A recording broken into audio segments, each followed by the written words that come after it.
Fix ಆಯ್ತಾ ಸಚಿವ ಸಂಪುಟ ವಿಸ್ತರಣೆ? ಮೋದಿ ಅಮಿತ್ ಶಾ ಮಾಡಿರೋ ಹೊಸ ಪ್ಲಾನ್ ಏನು?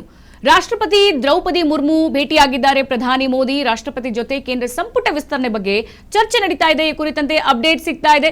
ನೋಡಿ, ಸಂಪುಟದಲ್ಲಿ ಬದಲಾವಣೆ ತರೋಕೆ ಬಿಜೆಪಿಯು ಕೂಡ ಯೋಚನೆ ಹಾಕೊಂಡಿದ್ಯಾ? ಸೊ ಫಿಕ್ಸ್ ಆಯ್ತಾ ಸಂಪುಟ ವಿಸ್ತರಣೆ ಎಂಬಂತ ಪ್ರಶ್ನೆ ಶುರುವಾಗಿದೆ. ಅದು ಕೂಡ ಕೇಂದ್ರ ಸರ್ಕಾರದಲ್ಲಿ ಮೋದಿ ಅಮಿತ್ ಶಾ ಮಾಡಿರುವಂತಹ ಹೊಸ ಪ್ಲಾನ್ ಏನ್ ಹಾಗಿದ್ರೆ?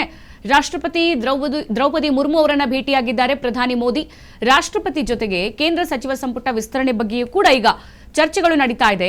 ನೋಡಿ, ಮತ್ತೊಂದು ಕಡೆಗೆ ಈಗ ರಾಜ್ಯ ಕಾಂಗ್ರೆಸ್ ಸರ್ಕಾರ ಎರಡನೇ ಸಚಿವ ಸಂಪುಟ ಯಾರನ್ನೆಲ್ಲ ತಗೋಬೇಕು, ಯಾರೆಲ್ಲ ಶಾಸಕರಿಗೆ ಯಾವ ಮಂತ್ರಿಗಿರಿ ಕೊಡಬೇಕು ಅಂತ ಯೋಚನೆ ಮಾಡ್ತಾ ಇದ್ರೆ, ಈಗ ಕೇಂದ್ರ ಸರ್ಕಾರದಲ್ಲೂ ಕೂಡ ಸಂಪುಟ ವಿಸ್ತರಣೆ ಬಗ್ಗೆ ಚರ್ಚೆಗಳು ಜೋರಾಗಿದೆ. ಈ ಕುರಿತಂತೆ ಪ್ರಧಾನಿ ನರೇಂದ್ರ ಮೋದಿ ರಾಷ್ಟ್ರಪತಿ ಅವರ ಜೊತೆಗೆ ಸಂಪುಟ ವಿಸ್ತರಣೆ ಬಗ್ಗೆ ಚರ್ಚೆಯನ್ನು ಮಾಡ್ತಾ ಇದ್ದಾರಂತೆ. ಸಂಪುಟದಲ್ಲಿ ಬದಲಾವಣೆ ತರೋಕೆ ಬಿಜೆಪಿಯು ಕೂಡ ಯೋಚನೆಯನ್ನ ಮಾಡ್ಕೊಂಡಿದೆ. ಹಾಗೆ ನೋಡೋದಾದ್ರೆ ಶೋಭಾ ಕರಂದ್ಲಾಜೆ ಹಾಗೆ ವಿ ಸೋಮಣ್ಣ ಅವರಿಗೆ ಕೋಕ್ ಕೊಡ್ತಾರಾ ಅನ್ನೋದು ಕಾದ್ ನೋಡಬೇಕು. ಯಾಕಂತಂದ್ರೆ ಮುಂಬರುವ ಚುನಾವಣೆ ಗಮನದಲ್ಲಿ ಇಟ್ಕೊಂಡು ಈ ಮೇಜರ್ ಸರ್ಜರಿಯನ್ನ ಮಾಡ್ತಾ ಇದೆ ಕೇಂದ್ರ ಸರ್ಕಾರ. ಈಗ ರಾಜ್ಯದಲ್ಲಿ ಒಂದ್ ಕಡೆಗೆ ಸಚಿವ ಸಂಪುಟ ವಿಸ್ತರಣೆ ಜೊತೆಗೆ ಈ ಎಲ್ಲ ಆಯಾಮದಲ್ಲೂ ಕೂಡ ಕಾಂಗ್ರೆಸ್ ಇನ್ನಿಲ್ಲದ ರೀತಿ ತಯಾರಿ ಮಾಡ್ತಾ ಇದೆ.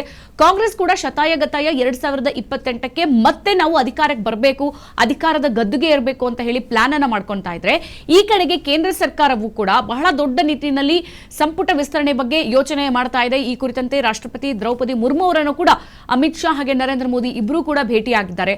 ಹಾಗಾಗಿ ಯಾರೆಲ್ಲ ಸ್ಟ್ರಾಂಗ್ ಇದ್ದಾರೆ ಆ ಬಲಿಷ್ಠ ನಾಯಕರನ್ನ ನಾವು ಈಗ ಕೂರಿಸಬೇಕು. ಸೊ ಹಾಗಾಗಿ ಸಂಪುಟ ವಿಸ್ತರಣೆಯಲ್ಲಿ ಮೇಜರ್ ಸರ್ಜರಿಯನ್ನ ಮಾಡಿ ಯಾರಿಗೆ ಕೋಕ್ ಕೊಟ್ಟು ಯಾರಿಗೆ ಮತ್ತೆ ಅಧಿಕಾರ ಕೊಡಬೇಕು ಎಂಬರ್ಥದಲ್ಲಿ ಈಗ ವಿಚಾರಣೆಗಳು ನಡೀತಾ ಇದೆ. ಸೊ ಚರ್ಚೆಗಳು ಕೂಡ ಶುರುವಾಗಿದೆ. ಹಾಗಾಗಿ ನಾವು ನಮ್ಮ ರಾಜ್ಯದಲ್ಲಿ ಇರುವಂತಹ ಎಂಪಿಗಳನ್ನ ಗಮನದಲ್ಲಿ ಇಟ್ಕೊಳ್ಳೋದಾದ್ರೆ ಇಲ್ಲಿ ಶೋಭಾ ಕರಂದ್ಲಾಜೆ ಹಾಗೆ ವಿ ಸೋಮಣ್ಣ ಅವರಿಗೆ ಕೋಕ್ ಕೊಡುವಂತಹ ಸಾಧ್ಯತೆ ಇದೆ ಅಂತ ಹೇಳಲಾಗ್ತಾ ಇದೆ. ಯಾಕಂತಂದ್ರೆ ಗಮನಿಸ್ತಾ ಇದೀವಿ, ಶೋಭಾ ಕರಂದ್ಲೆ ಆಗಿರ್ಬೋದು, ವಿ ಸೋಮಣ್ಣ ಆಗಿರ್ಬೋದು, ಯಾವುದೇ ವಿಚಾರಧಾರೆ ಕುರಿತಂತೆ ಲೋಕಸಭೆಯಲ್ಲಿ ಚರ್ಚೆ ಮಾಡೋದಾಗಿರ್ಬೋದು, ಜೊತೆಗೆ ರಾಜ್ಯದಲ್ಲಿ ಆ ವಿಚಾರಗಳನ್ನ ಎತ್ಕೊಂಡು ಮಾತನಾಡೋದು ಎಲ್ಲೂ ಕೂಡ ನಾವು ನೋಡಿಲ್ಲ. ಸೊ ಎಲ್ಲೋ ಒಂದು ಕಡೆಗೆ ಇಲ್ಲಿ ನಮ್ಮ ತೇಜಸ್ವಿ ಅವರು ಕೂಡ ಹಲವು ವಿಚಾರಗಳನ್ನು ಎತ್ತಿರೋದಾಗಿರುವುದು, ಡಿ ಕೆ ಶಿವಕುಮಾರ್ ಅವರ ಟನ್ನಲ್ ರಸ್ತೆಗೆ ವಿರೋಧ ವ್ಯಕ್ತಪಡಿಸಿರ್ಬೋದಾಗಿರ್ಬೋದು, LPG ಸಿಲಿಂಡರ್ ಜೊತೆಗೆ ನೀಟ್ ಪರೀಕ್ಷೆ, ಎಲ್ಲ ಆಯಾಮದಲ್ಲೂ ಕೂಡ ಚರ್ಚೆಗೆ ಬರ್ತಾರೆ. ಜೊತೆಗೆ ಅಲ್ಲಿ ಬೇರೆ ಪಕ್ಷದವರು ಪ್ರಶ್ನೆ ಮಾಡಿದಾಗ ಅದಕ್ಕೆ ಯಾವ ತರದ ಉತ್ತರ ಕೊಡಬೇಕು ಅದನ್ನು ಅದೇ ರೀತಿಯಲ್ಲಿ ಉತ್ತರ ಕೊಡ್ತಾರೆ. ಆದರೆ ಶೋಭಾ ಕರಂದ್ಲಾಜೆ ಆಗಿರ್ಬೋದು, ವಿ ಸೋಮಣ್ಣ ಯಾವ ನಿಟ್ಟಿನಲ್ಲೂ ಕೂಡ ಅಷ್ಟಾಗಿ ಈ ಚರ್ಚೆಯಲ್ಲಿ ಜೊತೆಗೆ ರಾಜಕೀಯ ವಿಚಾರದಲ್ಲಿ ಮುಂದುವರಿಯೋದು, ಮಾತನಾಡೋದು ಸೊ ನಾವು ಗಮನಿಸ್ತಾ ಇಲ್ಲ, ನಾವು ಕೂಡ ನೋಡಿಲ್ಲ.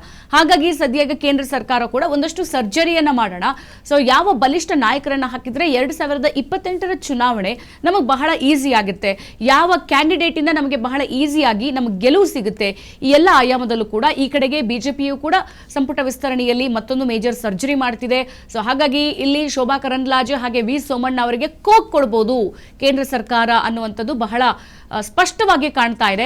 ಸೊ ಹಾಗಾಗಿ ಸದ್ಯ ಇವರ ನಿಲುವು ಯಾವ ತರ ಇರುತ್ತೆ, ಒಂದ್ ವೇಳೆ ಕೋಕ್ ಕೊಟ್ರೆ ಸೊ ಈಗ ಶೋಭಾ ಕರಂದ್ಲಾಜೆ ಅವರ ಸ್ಥಾನಕ್ಕೆ ಹಾಗೆ ವಿ ಸೋಮಣ್ಣ ಅವರ ಸ್ಥಾನಕ್ಕೆ ಯಾವ ಬಲಿಷ್ಠ ನಾಯಕರನ್ನ ಕೂರಿಸಬಹುದು ಅನ್ನೋದು ಸದ್ಯ ಕೇಂದ್ರ ಸರ್ಕಾರದ ಈ ನಡೆ ಬಹಳ ಕುತೂಹಲವನ್ನ ಉಂಟು ಮಾಡಿದೆ.